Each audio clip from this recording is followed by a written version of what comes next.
शरीर में हर चीज एक ही दिशा में फ्लो, ब्लड फ्लो एक ही दिशा में होता है, फूड का फ्लो एक ही, जो पेरिस्टाल्टिक मूवमेंट होती है आपके शरीर की वो एक ही दिशा में होती है। नाग के नियम से ही ये एक दिशा में फ्लो करना, समय का समय का पैदा होना, ये नाग वायु के कारण ही होता है। अगर ये आपके शरीर में रिवर्स फ्लो शुरू हो जाए तो क्या होगा कि एसिड रिफ्लक्स, पाँव के अंदर अगर वेन्स में फ्लो उल्टा जाएगा तो वेरिकोस वेन्स होना शुरू हो जाएगा। अगर फ्लो जहां भी रुकेगा वहां दर्द होने शुरू हो जाएंगे। लंग में डिपोजिशन होना शुरू हो जाएगा। डिपोजिशन जब ये शरीर निकालने की कोशिश करेगा तो उसको अस्थमा कह देंगे, या फिर अगर आपका लंग की फ्लेक्सिबिलिटी नहीं रही तो फ्लेक्सिबल बनाने के लिए बार बार खांसी आएगी तो उसको सूखी खांसी भी कह सकते हैं। सिर में अगर ऐसा डिपोजिशन होगा, या फिर साइनसेस में अगर फ्लो नहीं होगा तो वो डिपोजिशन होगा। सिर में नहीं फ्लो होगा तो फिर वो माइग्रेन के रूप में आएगा, सिर दर्द के रूप में आएगा, हाइपर टेंशन, पल्मोनरी हाइपरटेंशन के रूप में आएगा। वो आपके हार्ट के साथ भी जुड़ा होता ही होता है।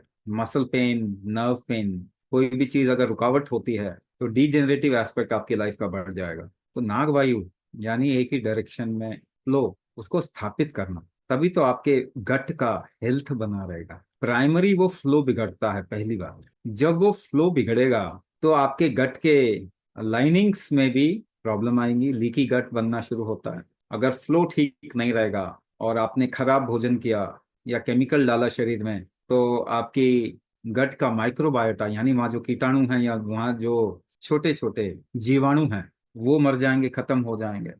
तो डाइजेस्टिव एस्पेक्ट आपका जो सफर करेगा, मेटाबॉलिज्म सफर करेगा। कभी भी फ्लो अगर बिगड़ता है तो कॉन्स्टिपेशन आता है। कॉन्स्टिपेशन लंबे समय तक रहता है तो उनको पार्किंसन होगा। लंबे समय तक कॉन्स्टिपेटेड लोगों को हमेशा नर्व डीजनरेशन शुरू हो जाता है, इसी को पार्किंसन कहते हैं। या फिर ऊर्ध्वगत वायु यानी वायु जब उल्टी हो जाती है यानी फ्लो एक डायरेक्शन में नहीं रहता तो पार्किंसन होता है। इतना ही नहीं, गुल्म बनता है। गुल्म का मतलब क्या होता है, एक डायरेक्शन में वायु फ्लो हो रही है, उल्टा हो गई तो यहाँ पे गोला बन गया, इसी से कैंसर भी होता है। गुल्म ना गुल्म कैंसर होता है। जितने भी अस्थमा एलर्जीज के पेशेंट है, गट के प्रॉब्लम वाले लोग हैं, उनके लिए प्राइमरी ट्रीटमेंट क्या है, कुंभक।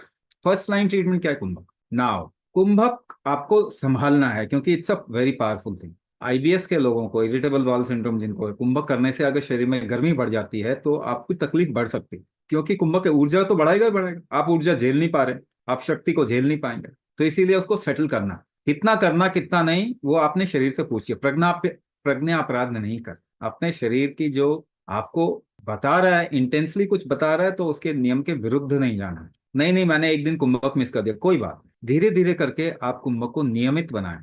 शुरुआत में आप नहीं झेल पा रहे, जबरदस्ती करेंगे तकलीफ आएगी, लेकिन फर्स्ट लाइन ऑफ ट्रीटमेंट कुंभक ही है।